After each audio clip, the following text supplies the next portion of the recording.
जय शंभूराजे. मी शिवभक्त मयूर चव्हाण.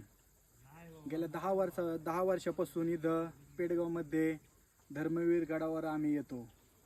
अगदी आम्ही 9वीला असल्यापासून आमचे सर्व मित्र आम्ही ह्या किल्ल्यावर येतो. पहिल्यापासून आवड असल्यामुळे छत्रपती संभाजी महाराजांना ज्यावेळी संगमेश्वरला पकडलं आणि इथं औरंगजेबच्या दरबारात इथं हजर केलं, त्यावेळी संभाजी महाराजां आणि कवी कलशला इथं आणलं गेलं.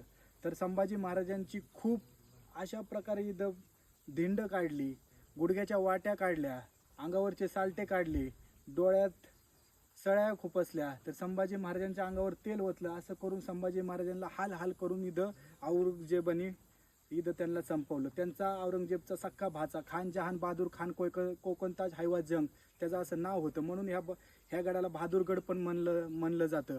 पण सर्व हिंदू लोकांनी या गडाचं नाव धर्मवीर गड असं ठेवलं. आमच्या संभाजी राजांनी हिंदूसाठी खूप मोठं बलिदान दिलं आहे. प्राण गेला तरी 72, पण आमचा धर्म आम्ही कधी सोडणार नाही असं संभाजी महाराजांनी शेवटपर्यंत सांगितलं.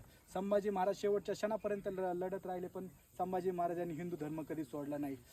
संभाजी महाराजांनी खूप हिंदू धर्मासाठी केलं. संभाजी महाराजांना ह्याच ठिकाणी खूप हाल करून मारलं. आजही आमच्या मनाला एक खंत वाटत आहे. जय हिंद, जय महाराष्ट्र, जय शिवराय.